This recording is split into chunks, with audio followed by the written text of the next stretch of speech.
کے اثرات ہیں۔ ہمارے حضرت رحمۃ اللہ علیہ فرماتے تھے کہ قرآن مجید کی آیت ہے سلام علی نوح فی العالمین، جو بندہ رات کے وقت اس آیت کو پڑھ لے تو اللہ تعالیٰ اس کو موذی چیزوں سے محفوظ فرما لیتے ہیں۔ حضرت فرماتے ہیں کہ ہم چھوٹے بچے تھے، رات کو جب گھر سے نکلنا ہوتا تھا تو مائیں اپنے بچوں کو بتاتی تھیں کہ بچوں پہلے یہ آیت پڑھو پھر باہر نکلو تو سانپ بچھو اور موذی چیزیں تمہیں نقصان نہیں پہنچائیں گی۔ تو حضرت فرماتے تھے ہم ان کو پڑھا کرتے تھے اور ہمیں چیزوں کا نقصان نہیں ہوتا تھا۔ اس آیت کے عجیب اثرات ہم نے اپنی زندگی میں دیکھے ہیں۔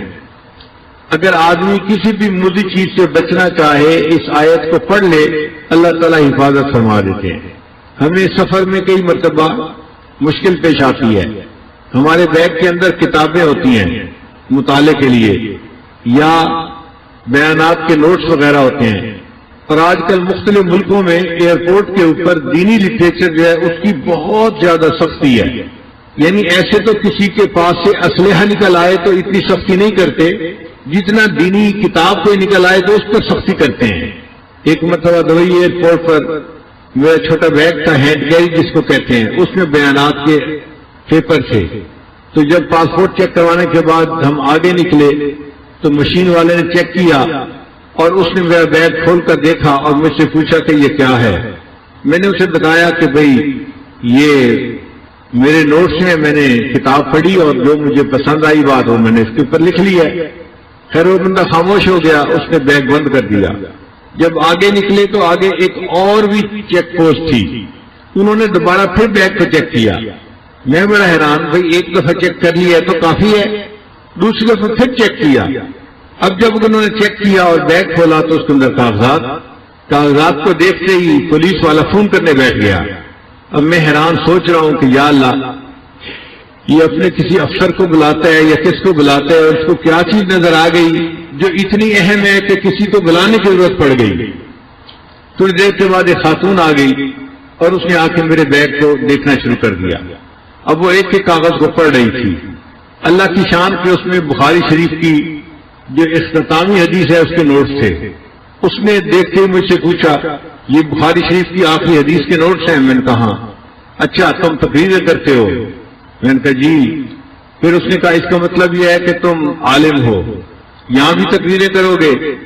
میں نے کہا نہیں، ابھی تو میں یہاں پر 2 دن رکنے کے لیے آیا ہوں، پھر میں آگے جاؤں گا۔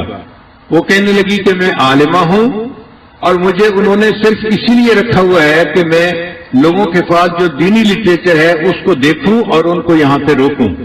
پھر اس نے میرے سارے نوٹس دیکھے، ان کے عنوان پڑھے، تو وہ مجھے کہنے لگے کہ آپ کسی خاص فقہ کے اوپر تقریریں کرتے ہیں؟ میں نے کہا نہیں، میں مسائل کے بارے میں تقاریر نہیں کرتا، میں اصلاحی تقاریر کرتا ہوں۔ تو اللہ نے اس کے دل میں نرمی ڈال دی۔ وہ مجھے کہنے لگی کہ آپ اپنے بیگ کے اندر کاغذات نہ لے کے چلا کریں، آپ کو کسی دن ایئرپورٹ سے روک لیا جائے گا اور آپ کو جو ہے مشکل میں پڑ جائیں گے آپ۔ اب ہمیں فکر لاحق ہوئی کہ یا اللہ یہ تو روز کا معاملہ ہے، کریں تو کیا کریں؟ پھر وہ مجھے کہنے لگی تھی کہ آپ یہ نوٹس کیوں ہر وقت ساتھ رکھتے ہیں؟ کتابیں آپ نے کیوں رکھی ہوئی ہیں؟ یہ 2-3 کتابیں تھیں۔ میں ان کا مطالعہ کرتا ہوں ہر وقت بیٹھ کے۔ پھر وہ حیرانوں سے پوچھنے لگی کہ آپ کتابیں پڑھتے رہتے ہیں؟ تو میں نے اسے کہا کہ اس عمر میں میں اب کتابیں نہیں پڑھوں گا تو کیا ویڈیو گیم کھیلوں گا بیٹھ کے؟ تو اس بات پہ وہ ہنس پڑی، کہنے لگی اچھا ٹھیک ہے آپ جائیں۔ تو میری جان چھوٹ گئی۔ پھر اس کے بعد ہمیں پریشانی ہوئی کہ یا اللہ اب ان نوٹس کا کیا کریں، ہمیں ضرورت بھی پڑتی ہے، مختلف جگہوں پہ جانا ہوتا ہے، کبھی یہ بیان کرو کبھی وہ بیان کرو، تو نوٹس کا ہونا بھی ضروری اور ہیں بھی پابندیاں۔ تو ذہن میں خیال آیا کہ ہم قرآن مجید کی اس آیت کو کیوں نہ پڑھ لیا کریں۔ چنانچہ اس کے بعد تقریباً 8 سال ہو گئے یا 10 سال، میں جہاں جس ایئرپورٹ پہ بھی جاتا ہوں جہاں بیگ چیک کرنے کی مشین ہوتی ہے یا عملہ ہوتا ہے، میں یہ آیت پڑھ کے ان پہ پھونک دیتا ہوں، وَجَعَلْنَا مِن بَيْنِ أَيْدِيهِمْ سَدًّا وَمِنْ خَلْفِهِمْ سَدًّا فَأَغْشَيْنَاهُمْ فَهُمْ لَا يُبْصِرُونَ۔ اللہ کی شان دیکھیں کہ پیچھے پھر 8-10 سال میں پھر کسی نے کبھی مجھے کھڑا نہیں کیا۔ تو جہاں آپ کو کسی موذی سے ایذا کا ڈر ہو اس وقت یہ آیت اگر پڑھ دی جائے تو یہ انسان کو فائدہ دیتی ہے۔ پھر ہم نے اس کا تجربہ اور بھی کیا کہ مثلاً ایک بچی ہے، اس کی شادی ہوئی اور اب اس کو ساس بہت تنگ کرتی ہے، اس نے جینا حرام کیا ہوا ہے یا اس کی نند ہے وہ اس کو تنگ کرتی ہے، تو ہم نے کہا کہ بھئی آپ صبح صبح اٹھا کریں، فجر کی نماز بھی پڑھا کریں اور یہ آیت پڑھ کے ان پہ دم کر دیا کریں، اللہ تعالیٰ ان کے شر سے حفاظت فرمائیں گے۔ ہم نے جتنے بندوں کو یہ بات بتائی 100% اس کا نتیجہ پایا، ہر بندے نے کہا اللہ نے ہمیں ان کے شر سے نجات عطا فرما دی۔ پھر اس کا ایک اور بھی استعمال ہے کہ بعض بچیاں گھر سے نکلتی ہیں تو اوباش لڑکے ان کو تنگ کرتے ہیں، کالجوں یونیورسٹیوں میں جو لڑکیاں جاتی ہیں، تو اگر وہ اس آیت کو پڑھ کے پھونک دیا کرے تو راستے میں کوئی ان کو تنگ نہیں کرے گا، کسی سے ان کو ایذا نہیں ملے گی، اللہ ان کی حفاظت فرمائیں گے۔ تو اس آیت کے بہت سارے فوائد ہیں جو انسان ظاہری زندگی میں بھی حاصل کر سکتا ہے۔ وَجَعَلْنَا مِن بَيْنِ أَيْدِيهِمْ سَدًّا وَمِنْ خَلْفِهِمْ سَدًّا فَأَغْشَيْنَاهُمْ فَهُمْ لَا يُبْصِرُونَ۔ تو چند فضائل آپ کے سامنے پھر پیش کرتے ہیں کہ اس سورت کا تذکرہ انجیل میں بھی ہے، اور انجیل میں اس کا نام معمہ ہے۔ معمہ کا معنی وہ سورت جو دنیا اور آخرت کے تمام مسائل کو حل کرنے والی، دنیا کی پریشانیوں کو دور کرنے والی اور آخرت کے عذاب کو بندے سے ہٹانے والی۔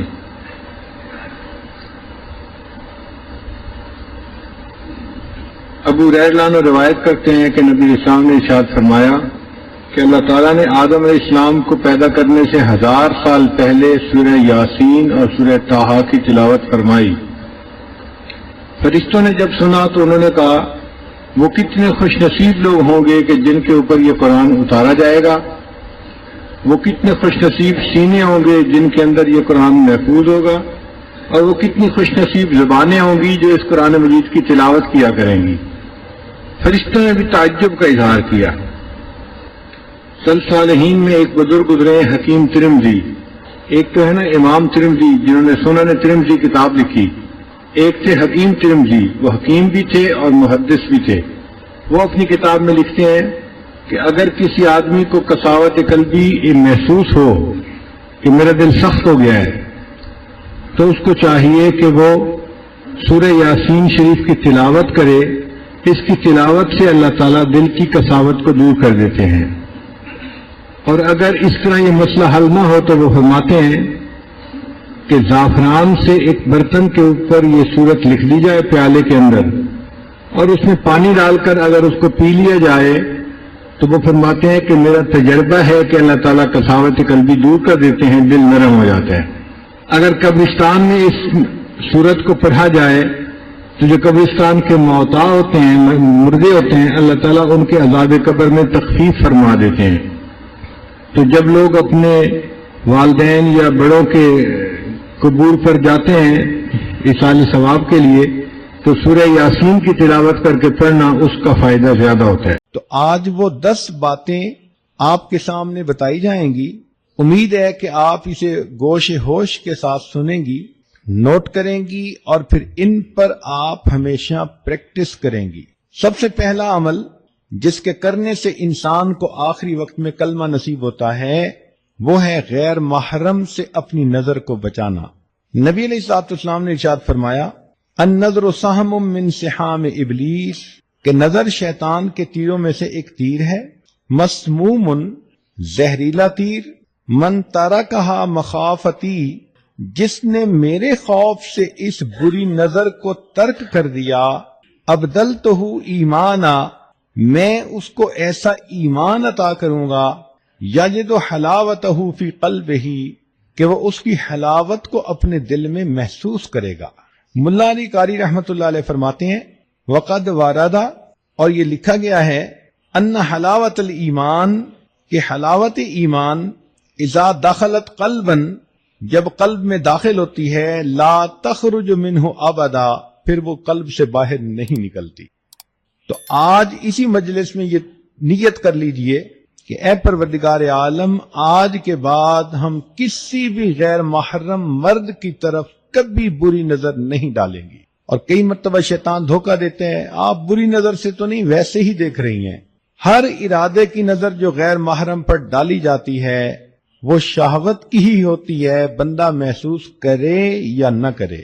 تو اس لیے یہ نیت کیجئے کہ آج کے بعد ہم نے غیر محرم کی طرف نظر اٹھانی ہی نہیں. اس عمل کی وجہ سے آخری وقت میں کلمہ نصیب ہوگا.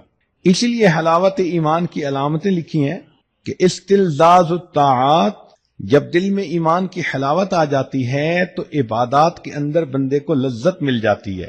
تلاوت کرنے کو جی چاہتا ہے، نماز پڑھنے کو جی چاہتا ہے، انسان کا عبادت میں نیکی میں جی لگتا ہے.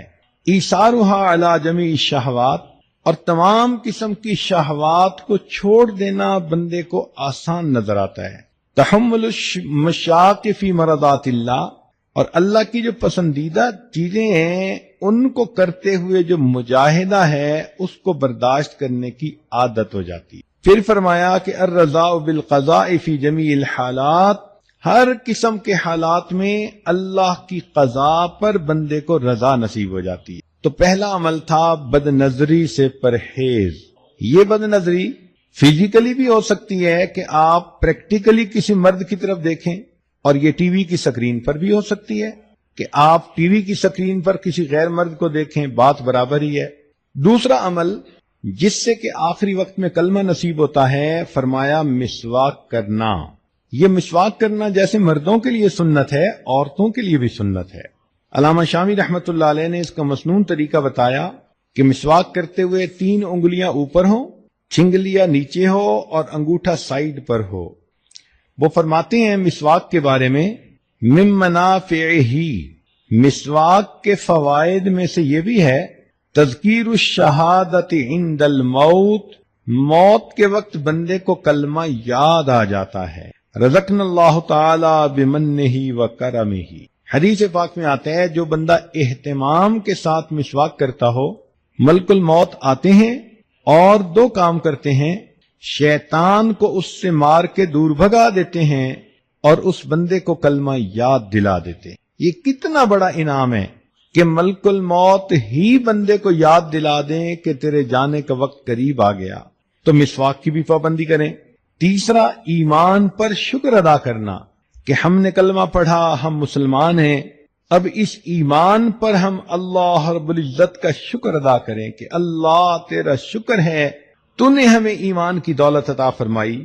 اس کی اصول یہ ہے لئن شکرتم لازیدنکم، اللہ تعالیٰ فرماتے ہیں اگر تم میری نعمتوں کا شکر ادا کرو گے ہم اپنی نعمتیں تمہیں اور زیادہ عطا کریں گے.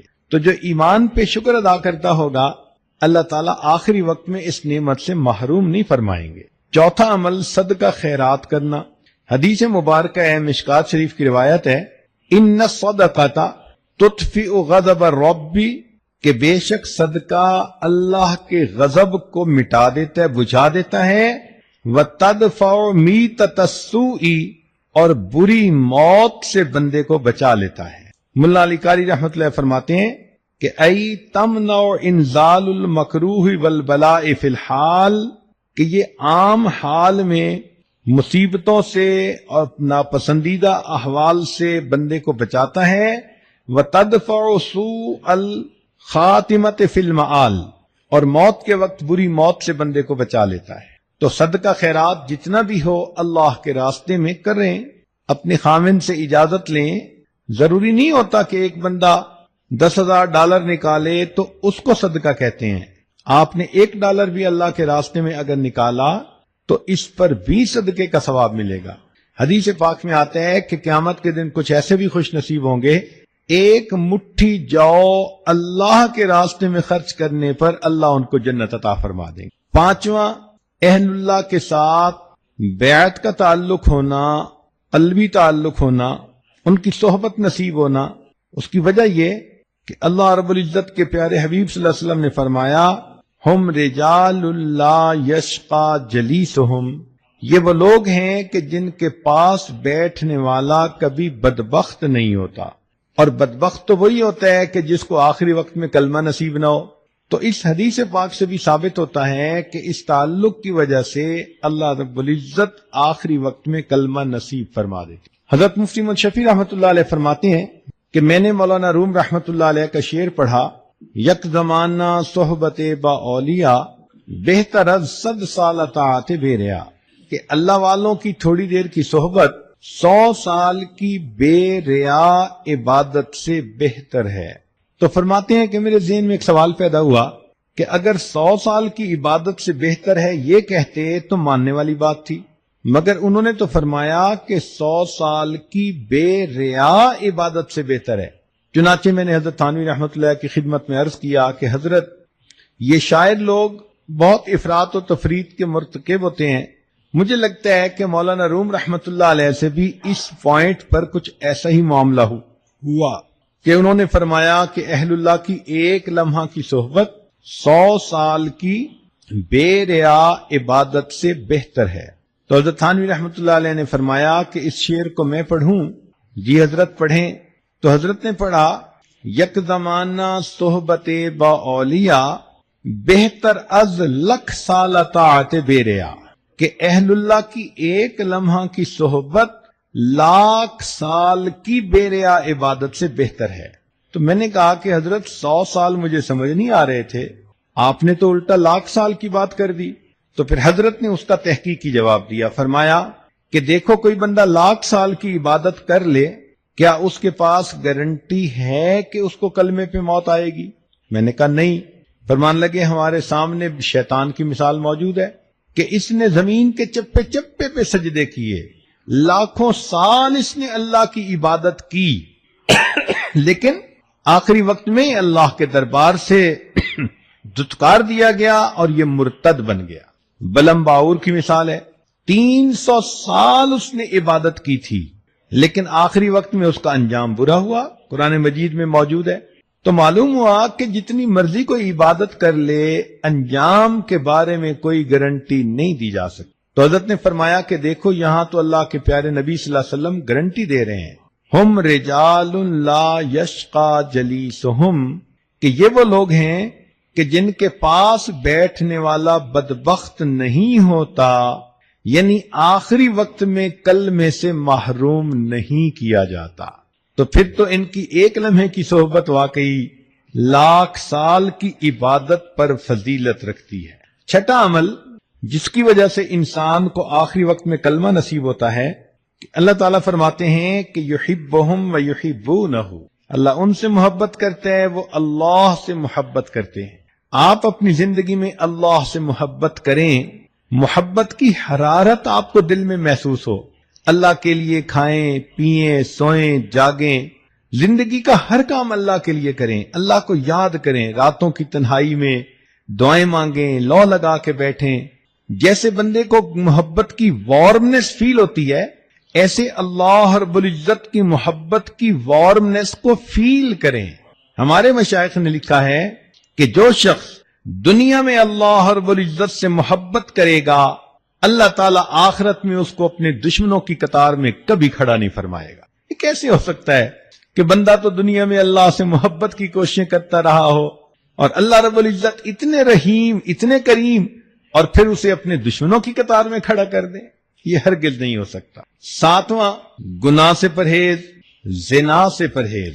چنانچہ حدیث پاک میں آتا ہے وَأَمَّا مَنْ خَافَ مَقَامَ رَبِّهِ، قرآن مجید کی آیت، وَنَهَى النَّفْسَ عَنِ الْهَوَىٰ فَإِنَّ الْجَنَّةَ هِيَ الْمَأْوَىٰ، کہ جو شخص اللہ رب العزت کے سامنے کھڑے ہونے سے ڈرے اور اس نے اپنے نفس کو خواہشات کو روک لیا، اللہ فرماتے ہیں کہ اس کا ٹھکانہ جنت ہوگی۔ اور حدیث پاک میں ہے کہ اگر کوئی مرد ہو کہ جس کو کوئی عورت ذات منصب و جمال، اچھے گھرانے کی ہو اور خوبصورت بھی ہو، اور وہ اپنی طرف متوجہ کرے اور یہ آگے سے کہہ دے کہ انی اخاف اللہ، میں اللہ سے ڈرتا ہوں، تو اس عمل کی وجہ سے اللہ تعالیٰ اس کو قیامت کے دن عرش کا سایہ عطا فرما دے۔ اور یہی چیز عورت کے لیے بھی، کہ اگر کسی عورت کو کوئی مرد اپنی طرف متوجہ کرنے کی کوشش کرے، گناہ کے راستے پہ گھسیٹنے کی کوشش کرے اور یہ کہہ دے کہ میں اللہ رب العزت سے ڈرتی ہوں، اس عمل کی وجہ سے اللہ تعالیٰ اس کو قیامت کے دن عرش کا سایہ عطا فرمائے۔ شاید ہی کوئی عورت ہو، لڑکی ہو، جس کو اپنی زندگی میں قریب کے لوگوں میں سے کسی نہ کسی کی طرف سے ایسا اشارہ نہ ملا ہو، تو اگر کوئی ایسی کوشش کرے تو اس کا ایک جواب انی اخاف اللہ، میں اللہ سے ڈرتی ہوں۔ کوئی فون کے ذریعے رابطہ کرتا ہے، خط کے ذریعے رابطہ کرتا ہے، کسی رشتہ داروں کی محفل میں محبت بھری نظریں ڈال کر اپنی طرف متوجہ کرنے کی کوشش کرتا ہے، مسکراہٹ کے ذریعے اپنی طرف متوجہ کرنے کی کوشش کرتا ہے. یہ سارے عمل ایک ہی مقصد کے لیے ہوتے ہیں کہ گناہ کا تعلق ہو جائے. تو اگر کوئی بھی ایسی انویٹیشن کسی کی طرف سے ہو اور عورت آگے سے کہہ دے دل میں کہ انی اخاف اللہ، میں اللہ سے ڈرتی ہوں، اور اپنی عزت کی حفاظت کر لے، اللہ تعالی موت کے وقت اس کو کلمے پہ موت عطا فرمائیں گے. 8واں عمل اذان کے بعد دعا پڑھنا. چنانچہ جب اذان ہوتی ہے تو سنت یہ ہے کہ مؤذن جو کہہ رہا ہے وہی کہتے رہیں اور بعد میں پھر اذان کی دعا پڑھیں. بخاری شریف کی روایت ہے، نبی علیہ السلام نے فرمایا کہ جو اذان کے بعد یہ دعا پڑھے گا، حلت لہو شفاعتی، قیامت کے دن اس بندے کو میری شفاعت نصیب ہوگی. ملا علی قاری رحمت اللہ علیہ فرماتے ہیں، ففیہ اشارۃ الی بشارۃ حسن الخاتمہ، اس میں اشارہ ہے کہ اس کو موت کے وقت کلمے پہ موت نصیب ہوگی. اور حدیث پاک میں ایک دعا بھی ہے کہ جو آدمی یہ دعا مانگے گا تو اللہ تعالیٰ اس کو ایمان پہ موت عطا فرما دیں گے. اور وہ دعا بہت چھوٹی سی ہے، دن میں بھی مانگے رات میں بھی. اللہم بارک لنا فی الموت وفی ما بعد الموت، اللہ تعالیٰ سے یہ دعا مانگیں کہ یا حی یا قیوم برحمتک استغیث. کلمے کی کثرت کریں، اس لیے کہ زندگی میں جو عورت کلمے کی کثرت کرے گی، ہر وقت اپنی زبان پہ لا الہ الا اللہ لا الہ الا اللہ لا الہ الا اللہ پڑھتی رہے گی، تو پھر آخری وقت میں اس کلمے کا پڑھنا اس کے لیے آسان ہوگا. خواجہ فرید نطار رحمت اللہ علیہ فرماتے ہیں، میں نوجوانی میں عطر کی دکان تھی اور میری ہزاروں شیشیاں ہوتی تھیں جن میں عطر پڑا ہوتا تھا. ایک دن بڑے میاں آئے اور آ کر میری ان شیشیوں کو بڑے حیرانی سے دیکھنے لگ گئے. میں نے کہا بڑے میاں کیا دیکھ رہے ہیں؟ وہ کہنے لگے یہ دیکھ رہا ہوں کہ تیری جان اتنی شیشیوں میں اٹکی ہوئی ہے، یہ کیسے نکلے گی؟ مجھے بڑا غصہ آیا. میں نے کہا کہ جیسے آپ کی نکلے گی ویسے میری نکلے گی. تو جب میں نے یہ الفاظ کہے تو وہ آگے سے کہنے لگے کہ اچھا بھائی میری تو ایسے نکلے گی. یہ کہہ کر میرے سامنے وہ زمین پر لیٹ گئے اور اوپر اپنے رومال ڈال دیا. میں سمجھا کہ شاید ویسے ہی مجھے کر کے دکھا رہے ہیں. جب قریب جا کے دیکھا تو ان کی موت آ چکی تھی. تو جنہوں نے محنت کی ہوتی ہے پھر ان کو آخری وقت میں یوں کلمے پہ موت آتی ہے. شری سکتی رحمت اللہ علیہ فرماتے ہیں کہ ہم بیٹھے ہوئے تھے ایک کنویں کے قریب، ایک آدمی آیا اور ہم سے کہتا ہے کہ بھئی کوئی اچھی جگہ ہے جہاں انسان مر سکے. ہم بڑے حیران ہوئے اس کی بات کو سن کر. تو میں نے کنویں کی طرف اشارہ کر دیا کہ یہ اچھی جگہ ہے، سایہ دار بھی ہے، پانی بھی ہے. کہنے لگے ہمارے سامنے وہ بندہ وہاں گیا، اس نے جا کر وضو کیا، نماز پڑھی اور نماز پڑھ کے لیٹ گیا. کافی دیر کے بعد ہم اٹھے نماز پڑھنے کے لیے تو ہم نے کہا چلو بھئی اس کو بھی جگاؤ، یہ جماعت میں شریک ہو جائے. کہنے لگے جب اس کو جگانے لگے تو دیکھا کہ وہ تو اپنے رب کو پیارا ہو چکا تھا. تو جنہوں نے نیکی پر زندگیاں گزاری ہوتی ہیں پھر ان کو آخری وقت میں یوں موت آتی ہے. تو ابو ذرا رحمت اللہ علیہ کی بات ہو رہی تھی کہ ان کے شاگرد موجود تھے، آخری وقت ان کا قریب آ گیا. اب شاگرد حیران کہ ہم حضرت کو کلمہ کیسے یاد دلائیں، یہ تو ہمارے استاد ہیں. تو انہوں نے سوچا کہ جس حدیث مبارکہ میں کلمے پہ موت آنے کی بشارت ہے ہم اس کی روایت پڑھتے ہیں ان کے سامنے تو خود بخود یاد آ جائے گی. تو انہوں نے وہ روایت پڑھنی شروع کر دی. جیسے ہی انہوں نے ان فلاں کی بات کہی تو کہتے ہیں کہ حضرت نے وہ حدیث خود پڑھنی شروع کر دی.